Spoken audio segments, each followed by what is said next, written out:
is Blessmon Denge, and I'll be your host for this afternoon. We apologize for the late start. We're just having a few technical problems, from this end. But otherwise, for now, we are ready to go. One of our panelists is yet to join us, but you'll be joining us, shortly. This afternoon, we are going to be discussing a subject which is, very important in terms of our country, and that is horticulture. We have all heard stories of our friends who probably started growing flowers and they exported their flowers and made a bit of money. Or even probably your neighbor has been doing cucumbers and is also doing quite well. This afternoon, ladies and gentlemen, we want to unpack on the opportunities that are presented within the horticulture sector. And we are joined by three experts who are on our panel. To lead this discussion, we have got an agronomist by training, and also a passionate farmer in his own right. He runs an organization called Farmers, which actually connects farmers with the market. It's a warm welcome to Anesu. Anesu, thank you so much for joining us, and a warm welcome to Bank ABC and iGnite webinar as well. Thank you for having me. It's a pleasure. Let me just confirm, Charles, if you joined us, can you please raise your hand? We know you're using a different username.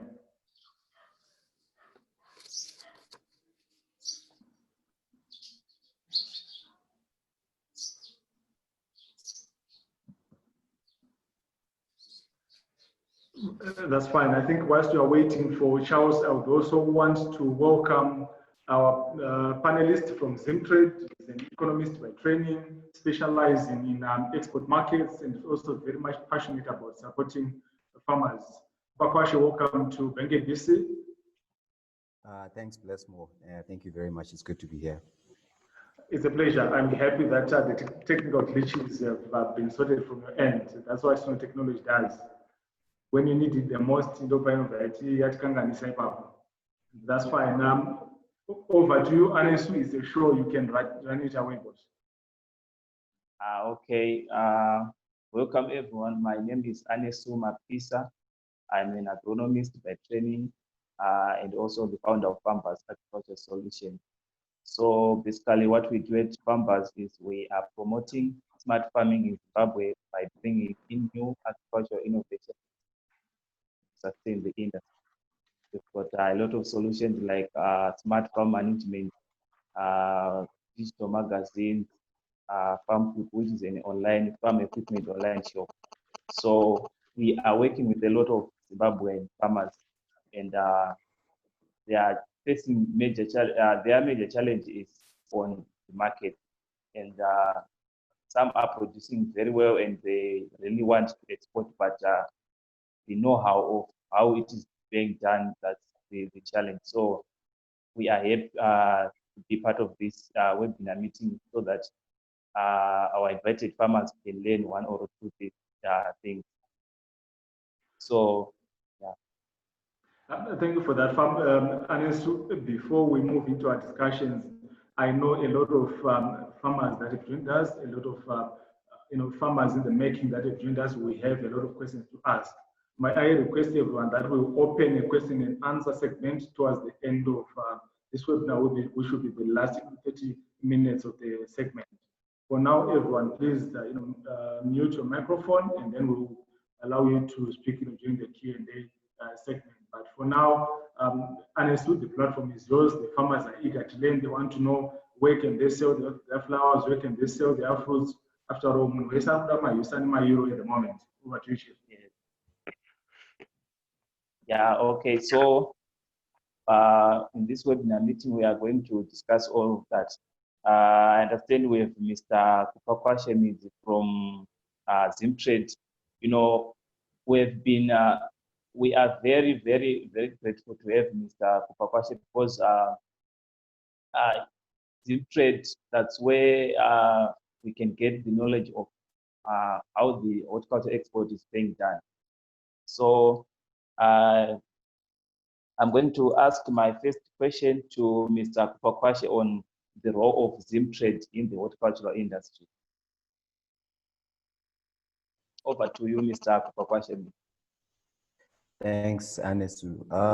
So I don't know if most of our colleagues or clients who are with us today are actually aware of the role that Zimtrade plays, not just in exports, but in general. But basically, Zimtrade, we are the National Trade Promotion Organization with the mandate of promoting, or as we like to call it, to energize Zimbabwe's export growth. So we're basically a partnership between government and private sector. And like I said, our role is to promote Zimbabwe's exports. And how we as Zimtrade try to achieve that, we are guided. Our parent ministry in terms of the government side is the Ministry of Foreign Affairs and International Trade. And as some of you may be aware, there was a recently launched national export strategy and national trade policy. And basically, that has since set targets for Zimbabwe's exports by 2023, where what we are calling it the 714, 7 being a target of 7 billion exports by 2023 and 14 billion by 2030. So what that means compared to our current exports, that translates to a growth of over 50%. That's what our target looks like. I thought I should share this information because I believe agriculture, even as Zimtrade, we believe agriculture is one of the key sectors that will or should contribute to these targets. And what Zimtrade does and how we try to achieve these targets, our main service portfolio is divided into 4 major aspects. The first one being market intelligence. Basically, here we provide farmers or would-be exporters with information about different markets. What is on demand where, in which country? What are the requirements for one to access that market? And then we also do what we call export development. This is where we have various capacity building programs and technical intervention programs where, again, we now want to assist would-be farmers or would-be exporters to assist them to be export ready, because we believe that exports, we talk a lot about exports, but there's a lot that goes into it until someone is ready to target the export markets. Is your management ready for what it takes, or even your mindset? Do you have what it takes? You don't just wake up one morning and decide, I want to get into the export business. There's a lot of dynamics that come into play. Then we also do what we call export promotion. Unfortunately, because of COVID, I think that's one of our services that has been affected greatly. Here, what we will do is we then take farmers or take producers out to the market to meet the market. This is by means of attending various trade fairs, be they in the region, and particularly for agriculture, we target European markets for horticulture, because that's one of our major markets. So we would then attend I think the major market is Fruit Logistica, which is a fruit and vegetable fair in Europe. So we then attend those fairs and bring the producers or the farmers closer to the market. And then the last one, we do advocacy, lobbying and advocacy work. Basically, if any farmers or any producers face any challenges, be they regulatory or compliance issues, we also have a role to play in assisting farmers or producers so that we can smoothen and ease their doing business environment. I think in not so many words, that's what I can say about Zimtrade. That's interesting, say. So you have talked about the requirements. Can you shed more light on the requirement that farmers need to have for their products to be exported? Because we usually got those questions when we deal with farmers. They will say, okay, I want to export my peas. I want to export my horticultural products. What am I supposed to do as a farmer? Can you unpack that to the farmers? All right, thanks again, Anesu. I don't know, maybe before I get into it, bless more, I'm trying to see if I can share my screen, but I'm facing challenges with that. It's saying that host has disabled screen sharing. But I think while that's being sorted out, I can be speaking to the requirements. So basically, right, I'll start off with local requirements. When you want to get into exports, you know, as Zimbabwe, we have various aspects that we are required to comply with for us to be able to even take our produce across the border. So basically each shipment is supposed to be accompanied by a complete set of documentation, and this is irrespective of consignment size. Well, now, what documentation am I talking about? You have documents like an agro-dealer certificate. I think that's the first point of call. And you, as a farmer, you need to be certified by the Agricultural Marketing Authority, be it you're either an agro-dealer or an agro-producer. So how you get this certificate, you need to pay an annual registration fee. When you're an agro-dealer, the last time we checked, this was about 2,500 Zimbabwean dollars, and it was $20 for an agro-producer. But I think if I may add a caveat to that, as you're aware, Zimbabwe, we are quite volatile at the moment. So these prices, by the time you walk into AMA 30 minutes from now, these might have changed. But basically, that's the first point of call. You need to have complied with AMA, Agricultural Marketing Authority. And then over and above that, you need what is called a phytosanitary certificate.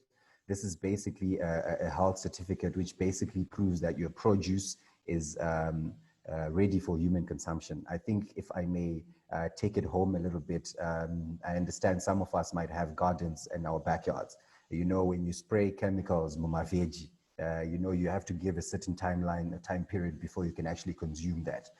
So by the same argument, basically what this certificate does is it just checks if there are any residues or any chemicals that are in your produce, and have you complied with the timelines after which, well, from the time that you sprayed your produce up to the time that you want to export, is it fit for human consumption? And that is obtained from the Plant Quarantine Research Institute, and they have two main offices, one in Mazoe and the other one at the airport. And the fee for this certificate is 25 Zimbabwean dollars. And then over and above that, you also need to comply with the requirement of the Ministry of Lands, Agriculture and Rural Settlement. Basically, they require you to have an export permit. And this is issued for a specific quantity and time period. Basically, their argument is they want to understand what is being exported, what is being exported out of Zimbabwe. So for that to happen, and last time we checked, I think that permit was about 30 Zimbabwean dollars. And this export permit is also required by the plant health inspectors at the export points, as well as ZIMRA. So if you don't have that permit, if you don't have the AMA certificate, you won't be able to cross the border unless you're doing smuggling. And then the other documentation, this will include, say, your bill of lading, your CD1 forms. But I think some of this information, if you then speak to your agent, your clearing agent, or your bank, say, for example, particularly for the CD1 form, bank, where we're happy to have Bank ABC on the platform, they will be able to assist with that. I think that's the basic requirements in terms of Zimbabwean requirements. And then depending on your market, obviously the most important documentation that you need, whether you're exporting to Botswana, to Malawi, or even to Europe, one important documentation that you need is an import permit from the respective country that you're exporting to. You might comply with everything from a Zimbabwean point of view, but if you don't comply with the requirements as well from your market, and like I mentioned, the one major important document is for you to have an import permit from that country that you're exporting to. Okay, thank you. Maybe still on those requirements, I've seen ma certificates, there's a lot of requirements needed. So maybe some of our small scale farmers, they might not be able to get that. So is it possible if maybe wakaita munhu one and those requirements, and then vorimira that person they give the product that person exports. Can you tell us what is it possible?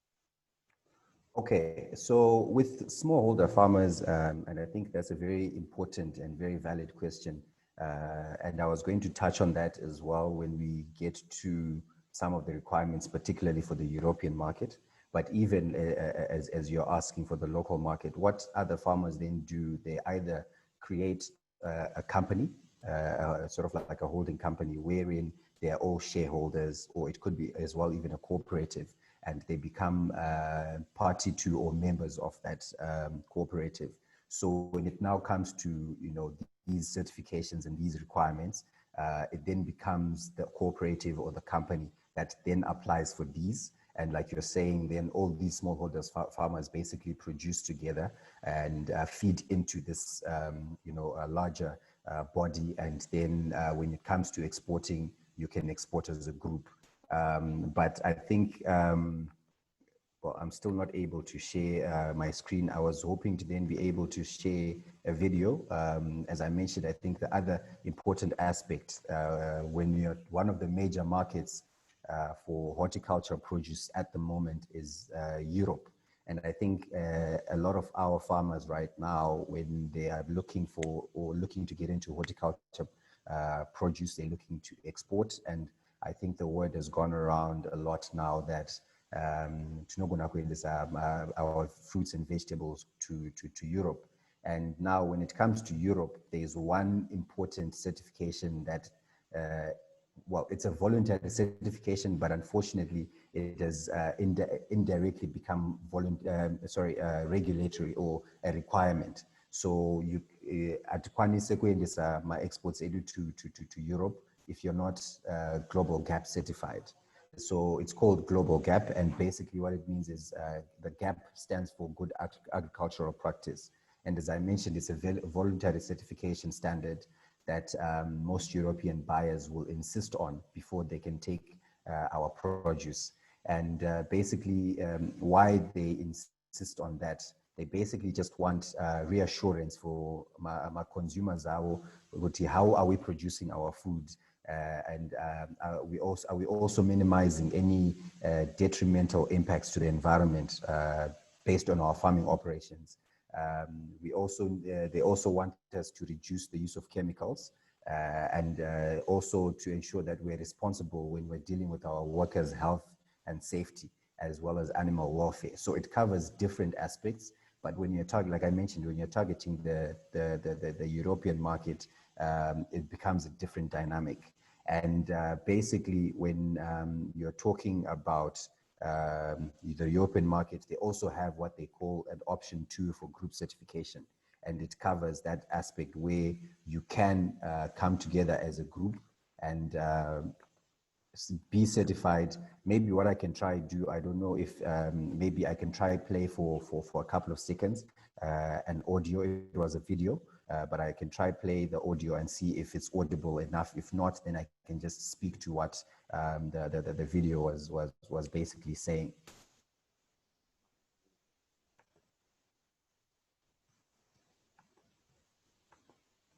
Today, certification from producers. Today, more and more markets demand certification from producers. This, however, can be a challenge for some producers. Smaller producers, for example, might find it difficult due to a lack of sufficient resources, technical expertise, and funds. Also, they compete with commercial producers in terms of volume of product and market access.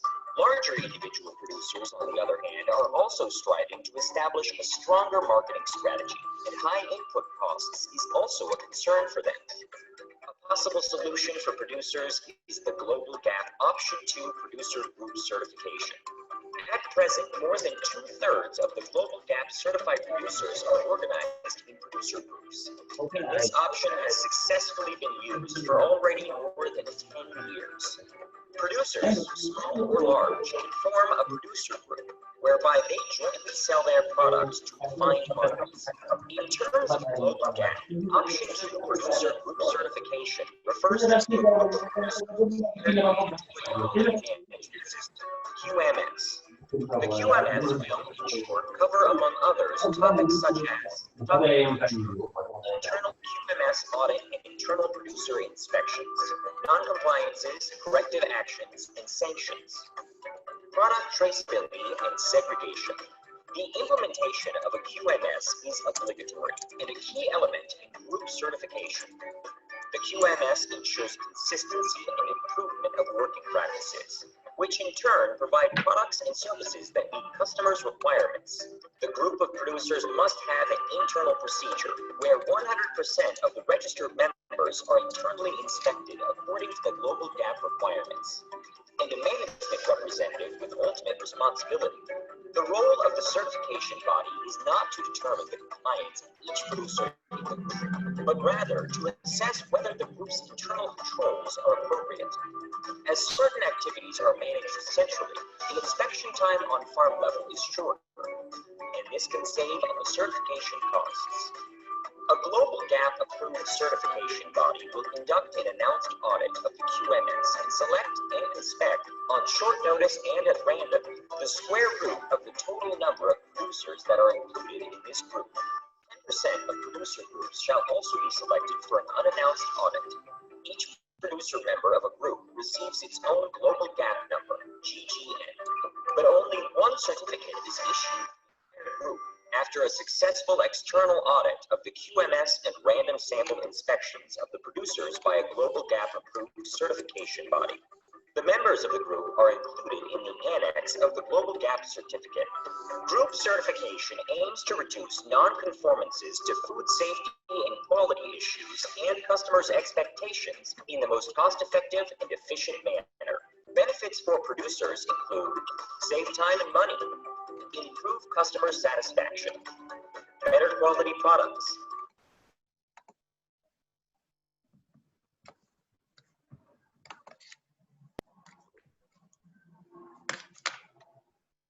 I think the video was about to end, but certification aims to reduce non-conformances to food safety and quality issues and customers' expectations in the most cost-effective and efficient manner. Benefits for producers include save time and money, improve customer satisfaction, better quality products, improve internal process, create easier access to markets. Global Gap Option 2 certification, when appropriately managed, is a strong and robust system and is accepted by a large number of buyers globally. When overall compared with individual certification, it is a more cost-effective solution, especially due to the effective sampling formula. Our certification integrity program also ensures that the internal and sampling processes are correctly implemented, making it a trustworthy system. For more information about Option 2, please contact Global Gap at info@globalgap.org.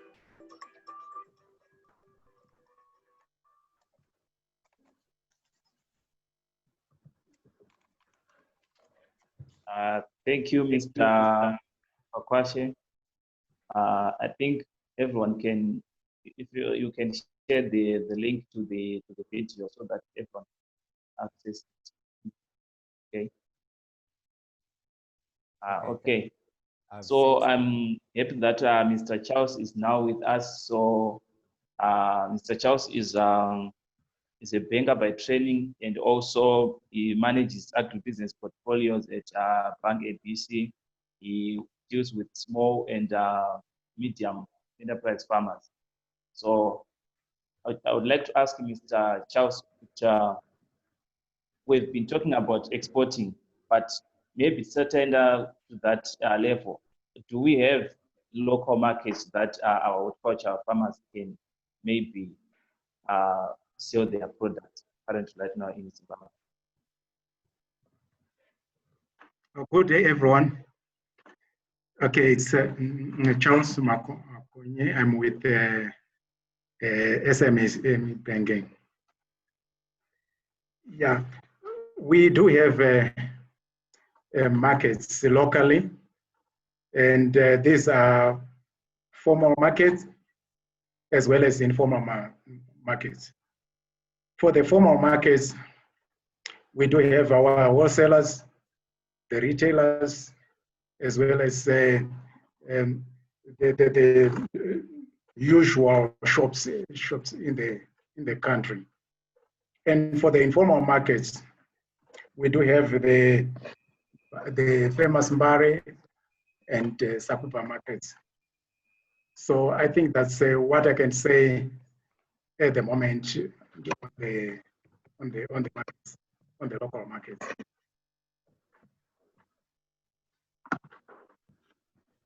Okay, thank you, sir.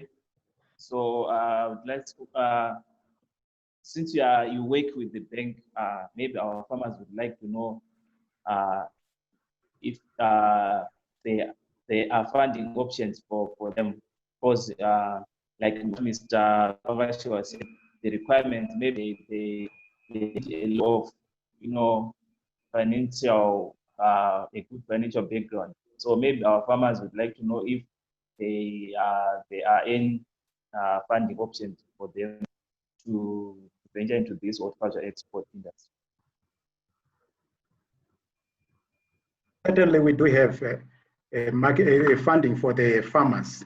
And in fact, historically, where the banks have been blamed for various reasons, especially that we are not assisting farmers in their projects. But that is not the case, especially if you look on the value chain financing part of it, because we don't just start with the farmer, we start with the supplier of inputs. And from the supplier of inputs, we now come to the farmer, or where the production process takes place. And from there, we have the transporters, and also sometimes even those with the storage facilities. And then we go to the wholesalers or the off-taker of the product. So we see, depending on the scale of production, we see where we can fit in to assist the process of production. So we may come in at this initial stage of where we can assist the input supplier to produce the necessary inputs, which can be in the form of chemicals, fertilizers, or even quality seed. So we can then go to that side, assist the producer of the inputs to come up with quality seed, to come up with quality fertilizers, to come up with quality material, so that our farmers can then go to the field and then produce quality product. And sometimes, depending on the scale, when it comes to the farmer himself, depending on the scale, if it's medium scale to large commercial farming, we can then assist that particular individual farmer because of the scale. As you have realized that when it becomes small, or it becomes sort of fragmented, it becomes a bit difficult to assist them, such that we now deal with large numbers. So we then encourage these to come and form an association or a cooperative, which can be registered, as Kupa indicated earlier on, when it comes to marketing or exporting. So we can then finance them that way. And in most cases, what most farmers are not aware of, on the contract farming, sometimes we then have contractors coming to the bank for financing, and then we give them the money, and then that money is then disbursed to various individual farmers. So that way, we have the indirect way of assisting the farmers through contract farming. So that is through financing the off-taker. So we can supply, we have got 3 or even more modes of financing to the farmer. The first one is the supply side. We then to go to the individual farmers depending on the scale, and then we can have the contracting aspect of that. And even in some cases, we then finance or we even discount invoices of these particular farmers when they want their money urgently. So generally, we are open for production on the horticultural side or even on the farming side. I think in a nutshell, that's what I can say. We assist farmers, but sometimes it's not perceptible because it comes in different ways. It's sometimes direct, it's sometimes indirect. Okay, thank you for that. I've noted that you talked about, you've emphasized more on that farmers should produce quality products. So maybe one of you can tell our farmers on the key crop management skills that the farmers need to have so that they can produce this, the best quality suitable for exporting. And also, when we are talking of this exporting, maybe our farmers would also want to know, are we only talking about fresh produce or also maybe dried produce? So maybe you can clarify on that. But first, you can clarify on the crop management skills that the farmers can have. Okay. Well, I can try to assist on that one, but the best person will be an agronomist. So I would advise farmers to always be or to consult their nearest agronomist. If it's contract farming, normally the contractor gives the extension services to the farmers because they would want a certain product to come the way they want it.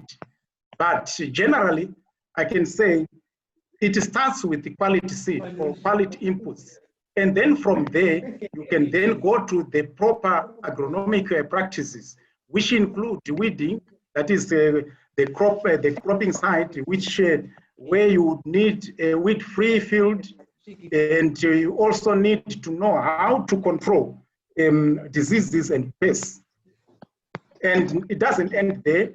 And when it comes to harvesting, you need to know proper harvesting practices, and then storage, and sometimes even grading.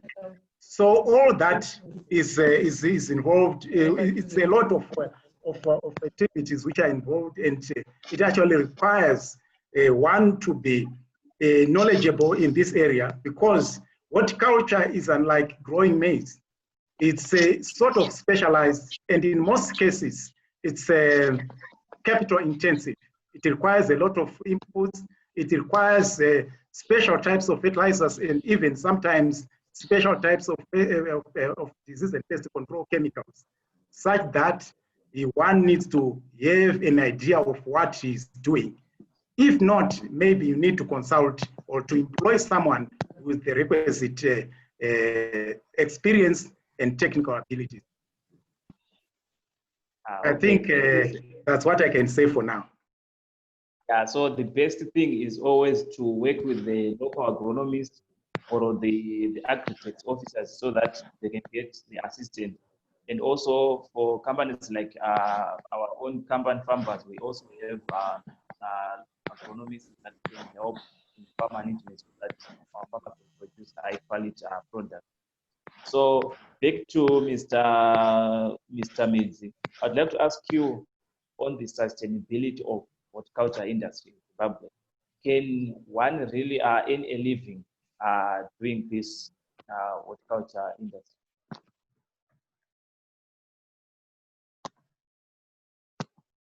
Help me respond to that.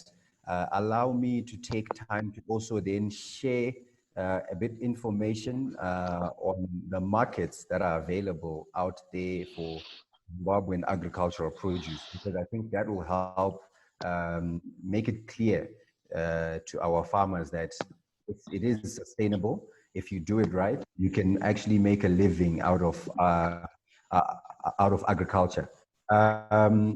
Just to share some information, in 2019, the horticulture sector alone, in terms of export, about $63 million worth of exports in horticulture produce. And when I say horticulture, normally that is, I think your question is on general agriculture. But horticulture, we're looking at specialized crops, specialized produce. This is excluding your traditional crops, your maize, your potatoes, your seed, your seed crops as well. So just the horticulture sector alone we exported about $63 million worth. And well, some of our farmers might be keen to know where did this produce go, or where can I, if I then decide to start looking for markets, which areas should I target? So in terms of, I think there's two ways to look at horticulture exports. You can try and focus on the region. When I say the region, you're your SADC or COMESA or within, at worst within Africa. Basically, in terms of some of the countries, well, like basically all the countries in SADC region, we all consume produce. I think the only differential would be a question of how much is demanded, when, and at what time. And as Zimtrade, what we are also trying to do is we're engaging our counterparts in the countries that surround us to understand where the gaps lie. And I can share with you at this point that we have successfully managed to engage Namibia, and they have since shared with us basically a document which shows the windows available for which produce. What do I mean by this? I mean, do you want to export bananas, for example? Do you want to export pepper, your green pepper? Do you want to export your peas? What we have done after engaging Namibia, they shared with us their annual import bill broken down by month. And basically they've then indicated which month they import the most, or they are not able to produce or to supply the local market sufficiently based on their local producers. So this presents a window for Zimbabwean producers, as long as you can supply or produce in those specific months, then you're almost always guaranteed a market. So we are working on the same with other countries, like I said, in the region. And we also usually engage buyers from different countries to try and understand, like I said, these windows, what is available at what point in time. I can also inform our farmers that Angola is another country of interest, which has a lot of demand for various products. You're looking at pork products, processed foods, your tinned products, vegetables, beans, your dairy products, poultry and eggs, fresh juice concentrates, and even the fresh produce itself. And just a point of information, do you realize that Angola imports most of its be it fresh produce or products all the way from Portugal, when Zimbabwe is literally, or we could say literally, we're next door. And these are opportunities that we're missing and losing markets to countries that are further away from us. We look at issues like your citrus. There's a significantly growing demand in China of citrus products. These are your oranges, your lemons, your lime. Then you look at your avocados. There's a growing demand for avocados in Europe. This is because it's also considered a superfood. And what is a superfood? A superfood, these are mostly plant-based, but also some fish and dairy products. And there's a growing health trend in Europe. So these are products that are believed to be nutritionally dense and good for one's health. Sorry, I think we're receiving a bit of feedback from one of our farmers. I don't know if everyone else can hear me well enough. I can hear you well. We can hear you. Okay, that's fine. So I'll continue. So as I was saying, avocados, there's a growing demand. There's also a growing demand for macadamia nuts.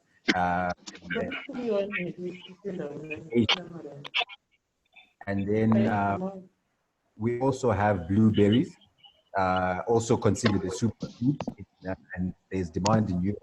And then interestingly enough, we've got peas. Zimbabwe exports a lot of peas, and we're actually the second largest supplier into the UK and Netherlands. peas as Zimbabwe. So yes, we are. As I mentioned, if you do it well, it can be quite sustainable. And then when you look at flowers as well, I think for the most part, this discussion has been dominating with fresh produce or fresh fruit and vegetables. There's also growing demand for flowers in Europe and Asia, and certain open field varieties that actually do very well in Zimbabwe.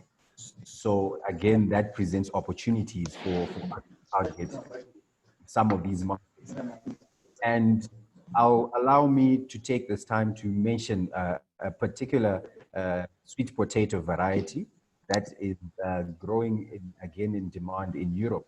I think most of us would be aware or familiar with the orange fresh variety of sweet potatoes. Mbambaira dzedu pane dziya dziya dzinenge dziri yellow kana orange mukati dziya dziya. There is a growing demand for that that variety of sweet potatoes in Europe, and if you do it right, you're almost always guaranteed the market. And we did some research sometime last year. We did some research sometime last year to also try and understand, the windows, as I mentioned earlier, which windows of opportunity are available if you want to grow these varieties for the export market for Europe.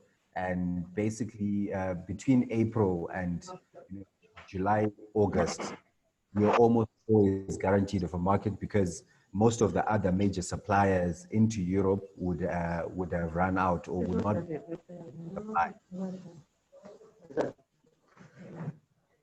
Okay, thank you. That's interesting. I hope our farmers are taking notes on that. So back to Mr. Charles, I would like to know if you know any off-takers here in Zimbabwe, local off-takers, if you have any links or so that our farmers maybe they can just check. Well, for fresh farm produce, yes, we do have the local supermarkets and wholesalers such as Sandspan, Brands Fresh, Food Lovers. Those ones are takers of fresh produce, such as onions, cabbages, even fruits they take. And we also have our supermarkets, TM, OK, and Choppies, they do take. And the good thing about that is, as bankers, when you supply to this sort of large supermarkets, we can, instead of you waiting for, say, 30 days to get your money, sometimes they give such long periods. You can then bring the invoices to the bank and we can sort of discount them. That is, if you are in need of cash, if your cash flows are demanding that you need the money immediately, we can sort of discount those ones. So we also do invoice discount when you come with those invoices where you would have supplied those reputable organizations or big corporates. But it becomes a bit of a challenge when you supply the lucrative sort of Mbari Msika market, because I see lots of vegetables going there. I think over 50% of vegetables in Harare are obtainable from the market in Mbari. But all the same, that is still a lucrative market which one can exploit, depending on how you see it, because that other side, it becomes a bit of a challenge, especially when it comes to banks. For you to prove to us that you are in the business, you won't be having those invoices compared to when you deal with your formal markets. So generally, those are the markets we have, and those are some of the advantages and disadvantages when we come to maybe to consider a relationship beyond the transactional business. When you want credit on the other side, then say, can we see, unless if you are banking your receipts after visiting the informal markets. Okay, I think that, thank you. Right now, I think we have to move to question and answer session. So the audience is now the time which if you've got any burning issue, any question to ask our panelists, you can go ahead and ask. Thank you for that. Honestly, if I can come in as our attendees prepare to ask their questions. If you've got a question, please just raise your hand and then we'll unmute you or also activate your video so that you can ask your question directly to the panelists. Whilst the questions are about to come through, I will read the first question that came through. Kupakwashe, I think when we began the discussion, you spoke about what farmers have to do when they're looking at exporting their produce. But there were also some health certificates and something else that you spoke about. Some of our attendees, missed that part. If you can probably just rehash that, maybe just under a minute.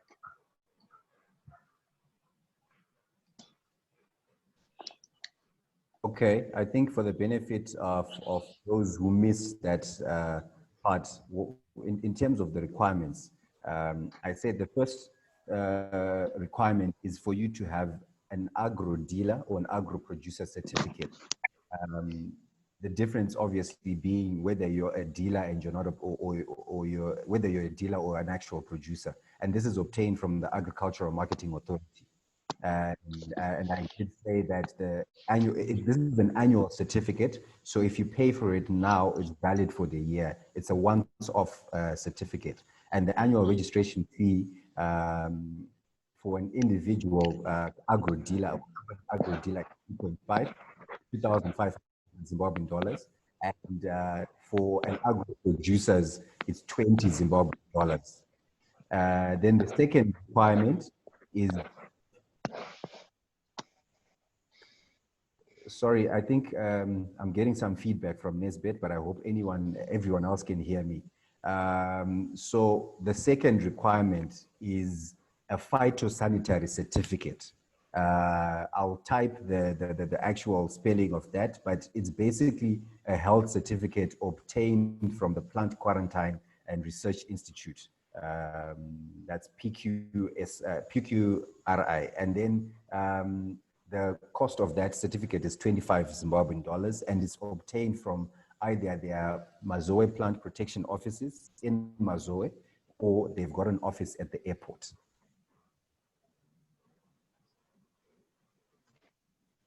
Thank you for that. Depending on the location. And then the third one is an yes.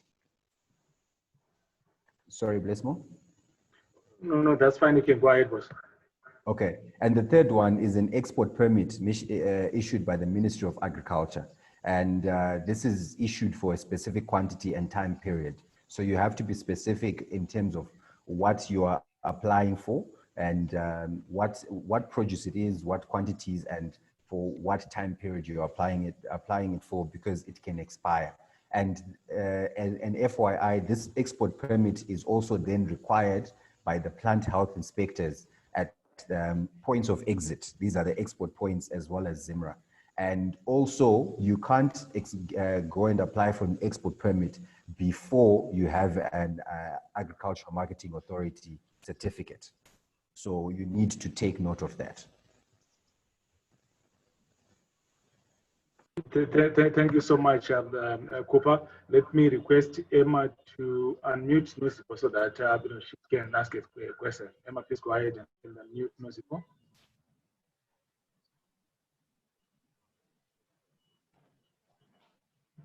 Nosipo, I can see you raised your hand. Please go ahead and ask your question. Yes, I'm here. Sorry, I do apologize. I was just going to ask Cooper. I've been looking at a lot of certification, and I just wanted to know which one's the best. I mean, you did mention that Global Gap was probably the standard or the one that everyone wants. Because what I'm finding is that some people are saying FSC, and then some people want the BRC from the British Consortium. So I'm just wondering, will the Global Gap cover everything? So if I was to export, let's say, to the Netherlands, if I just had the British one, would that enable me to cross over into the Netherlands or into Turkey or whatever nation I wanted to go to? Okay, thanks for that. I think first of all, let me re-highlight the fact that as you said, and as I said earlier, global gap, it's not a mandatory requirement, but what happens is depending on the buyer that you're dealing with. So most of the buyers that we've since engaged, we've found that when it comes to the European market, the basic requirement, it's a voluntary standard, but if you walk into the office and you're offering a produce to a buyer in Europe and you don't have a global gap certificate, that's the first thing they'll ask for. So I think it then becomes a question of if you have the other certificates and they are valid or relevant to Europe, then, and you basically present that this is the certificate that I have and this is the produce that I want to bring to you. If they are happy with it, then obviously they will then take it. But then what we've also noticed is because of, well, global gap, how they've positioned themselves, they've tried to make sure that it's, for the most part, easily accessible in different areas of the world. So, and I think I noticed one question, if I may tackle it, bless more, in the group chat, that someone was asking if you can actually get that certification in Zimbabwe. Unfortunately, at the moment, we don't have any certification bodies for global gap, but what local farmers are doing, they are then engaged. There is a certification body in South Africa, and maybe just another advantage that we have is we have, we have what are called farm assurers. Farm assurers, these are the guys who will come and assist you as you prepare for your audit with the certification body. So we have two, from the official website, we have two people who have indicated that they work with Zimbabwe, but one of which is actually based in Zimbabwe. I think as farmers, if you're in other farmers groups, you might have heard of Clarence Mwale. He's one of, well, he's probably the only main certified farm assurer in Zimbabwe, but I'm not saying that there are no other internal auditors. There are other, be they agronomists or people who can then assist you as you prepare for your audit. But what, as I mentioned, what Global Gap has tried to do is make sure that it's more easily accessible to most people, most farmers in different countries across the globe. So that's why it's for the most part, the easier option to go to. You also have other certifications. For example, you could then choose to go for organic certification. Again, depending on who your buyer is, Nozipo, then if you merely present that you're organically certified, they may accept that. But the important aspect, it's a voluntary standard, but because buyers, almost every single buyer in Europe is asking for that, it is indirectly turned into a somewhat mandatory requirement. I hope that covers your question, Yvonne. Yes, that's great. Thank you so much. I appreciate it. Thank you, Kupa. May the person who is using a Galaxy S10 phone please go ahead and ask their question. Thank you, Chair. Just directing my question to Mr. Midzi. You did mention about the import certification. Obviously, as a farmer who will be based in Zimbabwe, how do you support us to apply for those import certification from the other end of the Africa intra-markets? That's my question number one. And the other thing, myself, I am in the UK, and I am a potential buyer to some of our clients, but some of our farmers on the platform. But what we are finding is that you have mentioned about different certifications that are to be presented to us. You did miss on the product specification. Who helps our farmers in Zimbabwe to get product specification? Say I were to approach a farmer to say I need their dried bananas. Who provides product certification for them? And as a question which was asked earlier by a lady who came off, the answer to that at times it's markets are quite different. You know, there are different changes. For instance, with the UK, came out of Brexit, and obviously the regulations are changing. You would see even the way of labeling that is required for products is changing from how Europe will run. So it is also paramount for the farmer to check with their market the requirements of certifications that are required. So you may have the gap, but they will also say we need specific from specific centers that are coming to test your products. Thank you. Thank you so much for that contribution, and we are excited at least to have a buyer on this platform today, because as we said, we are producing a lot of things, a lot of great horticulture products in Zim. But at times the difficulty is how do we break into the markets? How do we find these markets? We are happy that Mem, you are able to join us. We'll be also happy if you can share your contacts with us at Bank ABC, so that we can also, if you allow us, link you to farmers that are in Zimbabwe, so that we together, I know we grow together. As we collaborate, we actually grow. Let me move on to the next question. Annie Sufredi, please go ahead and ask your question. Good afternoon, and thanks for the opportunity. My question is directed to Zimtrade. So because of the current monetary policy, are farmers able to access their money still as forex in the banks? Because I know sometimes banks talk about liquidating your money to local currency. So are they able to access their money in the banks? Do you know anything like that? And also, because of the current COVID situation, how has this affected demand in our traditional export destinations? Thank you. Thank you for that, Anne-Sophie. Before I put Kupa on the spot, I think in terms of I'll allow him to answer the second part of your question, and the first part of the bank will take that. All right, thanks, Bismo. I was actually going to suggest the same, that the Bank ABC is in that position to answer you, Anesu, in terms of the first part of your question and whether or not you're able to access your funds. If I may go back to, unfortunately, I didn't get your name, the lady using the Galaxy S10.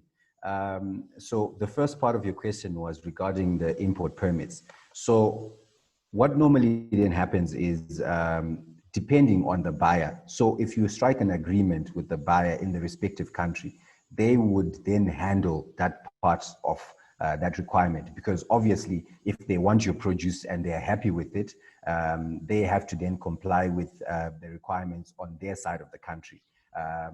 But then what we also noticed, depending on who your buyer is or how you want to approach the market, and I think to some extent this then works to our advantage as Zimbabweans, that there are many Zimbabweans across the globe, where be it your relatives or even friends, depending on the country, you could easily find a colleague or a friend who can assist you on that end. So some people then go that route and find relatives or friends in the respective countries. Maybe I'm a farmer here, and then I ask you if you can assist with that process. Obviously, then becomes a question of your agreement, who's going to cover the costs of those requirements. But then if you want the produce, it means you also have identified the market in that country that you believe that you can then push the product. So it then becomes a question of how you then approach it as a buyer and seller. And then I'm not sure, maybe I'll ask you now, you said you're asking who helps our farmers get, is it product specification or product certification? I didn't get that. Product specification. Normally it's one of the requirements, especially on our labeling. Yeah, thank you. And my name is Primrose. Primrose, okay, perfect. So we have the Standards Association. Those are, I would say, they're the basic go-to. Then want to get that product specification. And thank you for bringing that up. It's rightfully, when it comes to labeling, depending on the produce or the products that you want to in. The moment, I think there was also another question in terms of the requirements for processed foods. So the requirements then differ when you're dealing with processed foods. And that's where your packaging requirements, your labeling requirements also now come into play. Whereas if you're exporting in bulk, for the most part, yes, you also have those requirements, but they're applying to your whole shipload of fresh produce. But if you're now dealing, like you said, dried bananas, you want to understand what carbohydrates, what sugars are there. Standards Association is there in Zimbabwe, and they can assist you on that front. And thank you for bringing the labeling requirements. For example, I'll let you, I think you rightfully said you need to also then understand the respective market that you're dealing with. I can tell you right now that Mozambique, if you're dealing with processed foods, you can't export processed or packaged products which are not labeled in Portuguese. It's a requirement. So you could have the best product in Zimbabwe because we're an English-speaking country, but then if you don't change your packaging labeling to Portuguese, you won't be able to access that market. Then I think in terms of the last part before Blessmore comes in was the COVID. So from where we are sitting as Zimtrade, I think in Zimbabwe, we started getting or feeling out of the pressure sometime around March. And I think that obviously coincided with when we started the lockdowns. So because of the restrictions in movement and all that in Zimbabwe, that also affected some farmers' ability to access inputs, to access chemicals, and like you ask in terms of markets.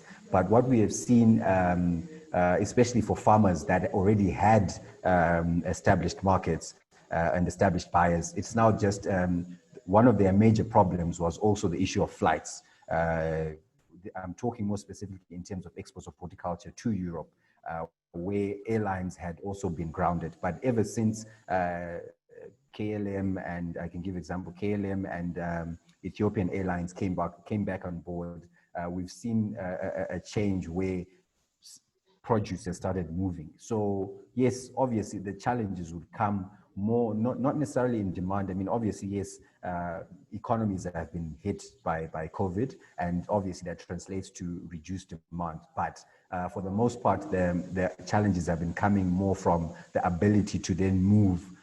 Even if you're looking at the region, moving your truck, you get to the border. I think some of you may be aware of the recent, I think yesterday there was a notice that came from Zimra, which required basically everyone who visits a point of entry or exit to have been tested for COVID. But I think that has since been softened up. But you know, those requirements and how countries are then treating or trying to come up with measures to safeguard themselves is the most part that is affecting most farmers. Thank you for that, Cooper. Let me ask Oliver to attend to the question that was asked in terms of access to funds in the bank. OH, please, if you can provide. Thank you, Chairman. Yes, we can confirm. If you have an account with us and your money has come through exports, you can access your funds either cash. If you want to transfer to other countries for maybe imports, we can still do that. So the answer to the question is yes. Absolutely, thank you. I'm going to ask Ferekwa to also ask the question. May I please ask just to be brief in terms of the question, direct, so that the panelists can get to the crux of the matter. Okay, thank you. I wanted to ask if there's a market for garlic, sugar beans, and ginger from the European world. Thank you.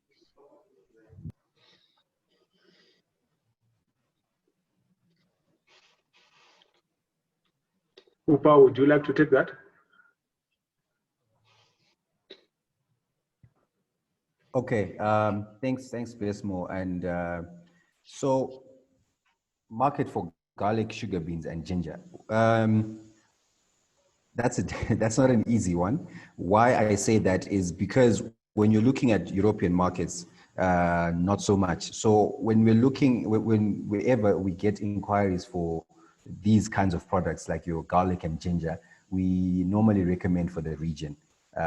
Yes, you can find your market in the region, but as I mentioned earlier, that it then becomes a question of you being in a position to identify the gaps where the respective country that you're targeting is not able to sufficiently produce that produce. That is your garlic, beans, and ginger. Sugar beans specifically, I'll unfortunately share not so pleasant news because for the most part as Zimbabwe, we're not even self-sufficient for sugar beans. So what then happens is, as I mentioned, one of the requirements is for you to get a permit from the Ministry of Agriculture.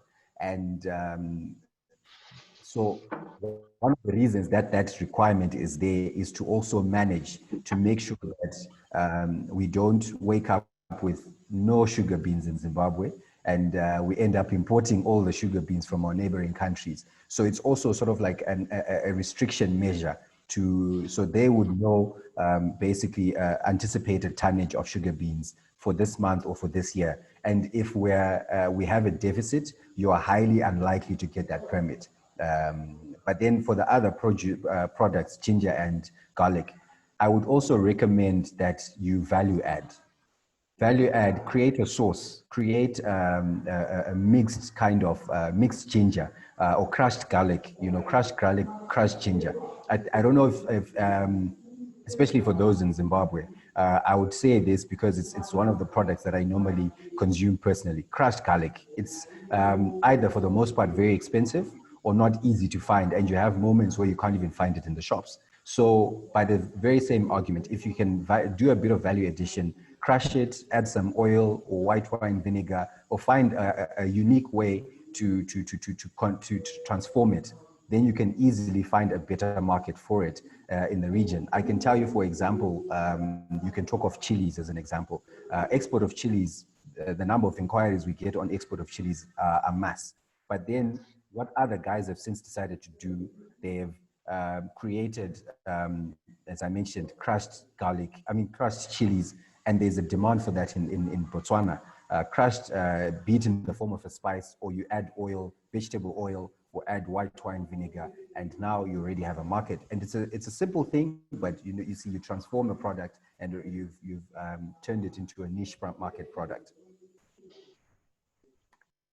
Thank you for that, Cooper. I know for many farmers, they're always complaining, I try to sell my cabbages and I get a low price.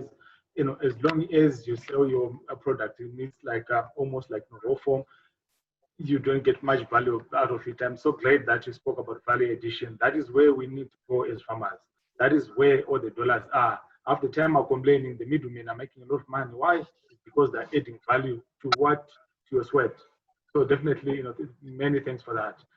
We are running out of time, but we'll allow a few more questions. And please do be brief. Mr. Kufa, can you please go ahead? I would like to add on what Mr. Kufa had said. That's fine, Anis, you can go ahead. Okay. In terms of crops like garlic, I think our farmers have to look at the regional market, because last year we had a buyer in Mozambique who wanted garlic, but the problem now is our farmers, are they able to constantly supply the market? Because the thing is on constant. Our buyers, they don't want a situation whereby you supply them today, but next week you have nothing to supply. So our advice is, if our farmers want to get into that export market of crops like garlic, they have to stagger their crops into stages. Let's say, for example, this week they plant this crop, then after 2 weeks they plant another one, so that they can be able to constantly supply the market. That's what I wanted.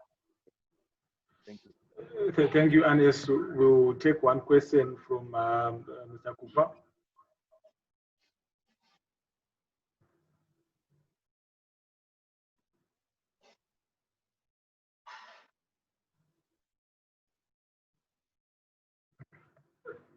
I think is failing to connect. Ms. Tatua Gwanzura, can you please go ahead with your question?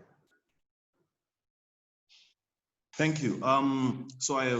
Thank you for this platform. It's very informative. I have two questions. Can we have the statistics for the Namibian market? Where do we get them? I had sent my email, but if Zimtrade can give that to us, we'll be very much appreciative of that. And if we have statistics of what is going to be in demand 3-4 months from now, we can actually prepare us ourselves as farmers so that problem supply has been short is actually tackled by us having a plan which is 2-3 months before our horticultural produce is ripe for harvest. Can we have that information? Thank you. Thank you, Mr. Gwanzura. Hello, sir. I've got a question. I'll chip in later. Can you just hold on, Mr. Kufa, while Mr. Kufa responds to the question from Mr. Gwanzura? Okay, thanks, Mr. Gwanzura. I don't know if you had sent the email to me. If it was to me, my apologies for that. I think I'm trying to be a bit more focused on the platform, but I'll check my email and respond accordingly. But basically, that I would say for the first part of the question, for the Namibian market, those statistics are there. And for the second part, in terms of, again, statistics of what's going to be in demand 3 to 4 months from now, I would say at this particular moment, we don't have that in one document, but then it then becomes a question, I think it becomes more of a question of what produce you're interested in, and then we can work together based on the information that we have on the markets and the produce that you want to go for, and then we advise whether if you're targeting the European market, whether one, the demand is there, and two, if the window of opportunity is ideal, or maybe it might be better to shift it to the following season. But allow me to also, I don't know if I can call it a disclaimer, what we also try to do, and I hope most of our farmers would understand, when we approach some of these buyers or some of these institutions, we approach them based on the fact that we tell them that we are able, or we will be able to deliver the areas or the produce that you've highlighted as you being in need. And to touch on what Anis said, what we as Zimtrade then try to do, we also try to do, I'll call it a screening process. We also want to understand your business. How long have you been in business for, or basically where you're farming? Do you have the right infrastructure? Would you be in a better position to supply the market consistently? And why we want to do that is we want to avoid a situation like Anis said, where we then share these details or these contexts. Statistics I can share, but in terms of the details now of how you can then approach the market or the buyers, we want to make sure that we give these statistics to people who are able to deliver.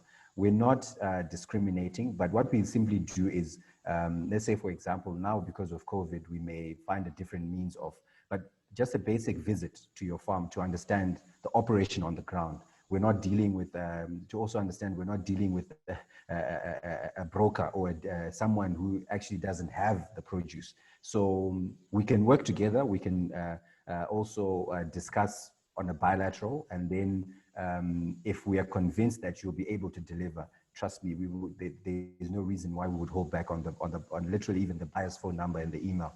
We've done that to different farmers as long as they then demonstrate the capacity.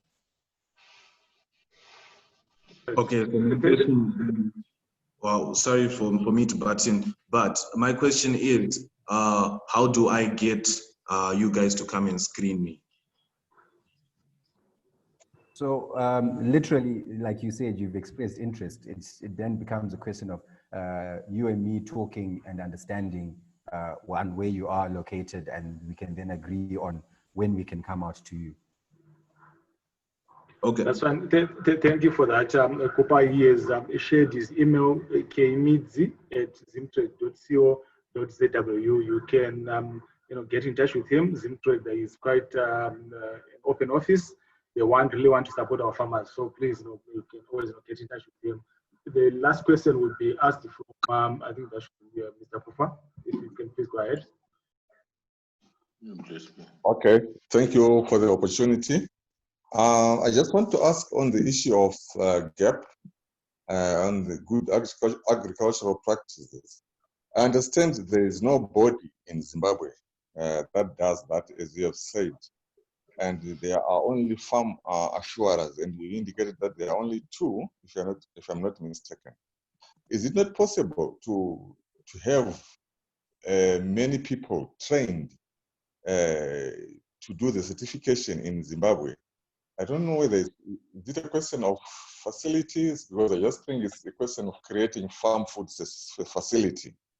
How best can you assist us to have, at least in each province, or as many as possible,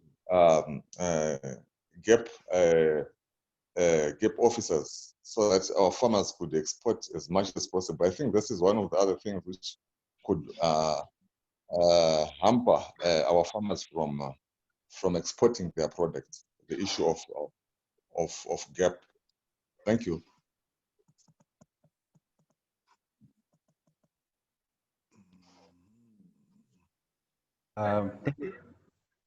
Can I take it, Lesmo? Yes, you can. Okay. Thank you very much, Mr. Kufa. It's one area that we have been trying to push for. I can share with you right now that the Standards Association of Zimbabwe has also developed ZimGap. But then allow me to highlight at this point that unfortunately it's not yet accredited by Global Gap, but they're working towards that. And as well, in terms of the farmer assurers, increasing the number, I think it's not just a question of the facilities. The process is also expensive, even on the individual. So, which is why if you were part of the conversation, I did mention that there are some local internal auditors. So there are some people who have the knowledge who can assist you in your internal audit process. They might not be farmer assurers per se, but then it then becomes a question of, one, what do you want? What do you think you can afford? But I can also then share with you that some of these internal auditors have assisted some of our major local farmers in terms of preparing for these audit processes. So it then becomes a question of, do you want to go for the certified farmer assurer, or do you want to go for the local auditors? So the local internal auditors are there. But then if you want to go big, then obviously you then unfortunately have to deal with the two farmer assurers that are there. But it's something that even some of the local auditors realize that there is a gap.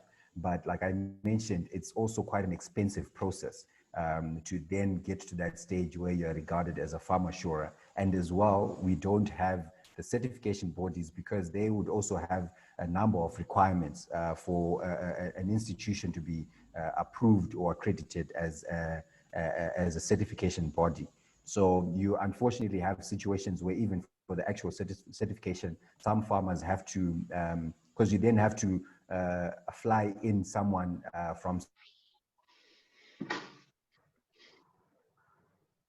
South Africa or from Kenya but for the actual certification, you then have to fly in someone either from South Africa or from Kenya, and unfortunately it's at your cost as the farmer, which is why I think that option that Anisu asked at the very beginning in terms of the group certification, that would be a better option for farmers to come together and then share these costs and then get a group certification. Thank you for that, Cooper. I know there are a lot of questions, and some of the questions we would have to take them offline or via email or via the contact numbers that will be shared today. Unless you are an agronomist, you have worked with a lot of farmers, you have capacitated farmers. What is your advice to a farmer to be? There's someone who joined this call today who is intending with a piece of land, probably that now trying to get into horticulture. What's your advice, your short advice to them? And also if you can share your contact number so that farmers can reach out to you. Okay, thank you. So my advice to farmers is that there is a market out there. People really want to buy your product, but the challenge now is you have to produce good quality products, and also you must before approaching the export market, you must be able to deliver. You know, we don't want a challenge where if we find the market for you, then you can't deliver. So you need first to talk with your local agronomist to produce so that you can have the skills to produce good quality, and also to stagger your crops so that you can be able to constantly supply the market. So my number, I will share it. Okay, they can find me on Twitter at farmbuzz1, and they can email me at anesmapisa@gmail.com, and also our website is farmbuzz.co.zw. You can also find out more upon Farmbuzz. Thank you. And most importantly, your phone number, you said you're going to share it on the chat box. Okay, it's 0783 936 477. Thank you for that, Anesu, and for inspiring farmers, that way with us. Your last words, we really need to make things work. We really need to get all the export, funds that are coming from export. Your advice to farmers that are thinking of probably going to the regional market, probably into Europe as well. The takeaway point. Thanks, Lesmo. I think the most important aspect when it comes to exports is quality.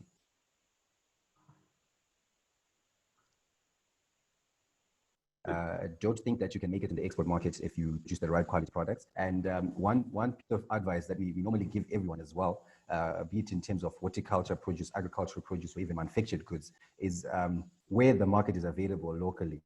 The local market presents, or it basically is the backbone, or it should be the backbone of your business. If you don't make it in the local market, then the chances are very slim, or even less for you to make it in the export market.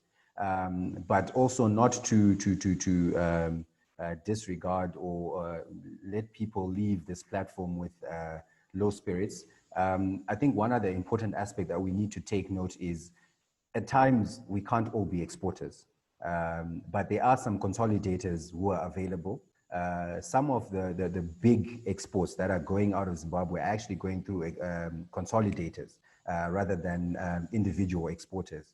You can't make it on your own. And I think, I hope we are all Shona, or we understand Shona, in the old adage, charachimach tswanyinda. So at times, if you may have a vision for your export market, but if you can do it with someone else, if you can do it with a consolidator, you can do it as a group of farmers, go for it. Don't go at it alone. And then that's how you learn the ropes. That's how we end up understanding how the market works. And then as you grow, maybe at some point in time, you can then think, you know what, I've made it big and I want to go at it alone. But otherwise, I wish everyone the best. And I'm going to share my contact details as well, my WhatsApp number and my email address. And I think I noticed that someone was asking if Zimtrade has a WhatsApp number. Unfortunately, we don't have a general WhatsApp number, but I'll just share my number and my WhatsApp number. And if there are any other queries, we can always pick it up after the webinar. But otherwise, thank you very much.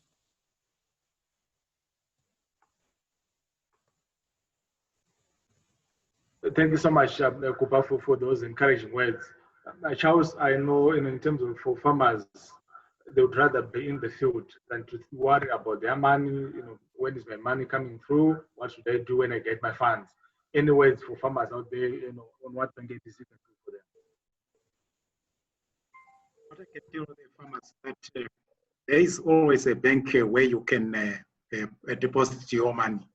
After your marketing aspect has been completed, you must create a relationship with a bank by depositing your money with a reputable bank. And then you create a good relationship with them, and when there is need, you can go and get assistance from the same bank. So what I'm appealing to farmers, deposit your money with banks. Do not store your money in under the pillows, because when you want assistance, the bank doesn't know that you placed your money under your pillow. And in most cases, you want money which is deposited by other depositors. So that paradox has to end. I think we need to deposit our money or to give our money to banks so that when we need, we can get it as well. So I think that's what I can say in short. Remember, banks process your CD1s. They are the ones who process your imports, licenses and other things like, or even your export license. You can still bring it through the bank. So we are there to assist you. And whenever you have got need, just say, come to us. We are there to assist you. We are there to visit you. We are there to meet your financial needs.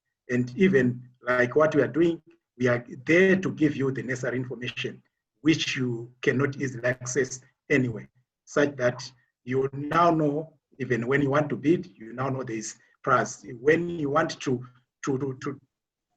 trade, you now know that there is Zim trade. So as a bank, we are always there to assist, and to assist, especially in this case, our farmers, so that we can grow and utilize our land and utilize the land well.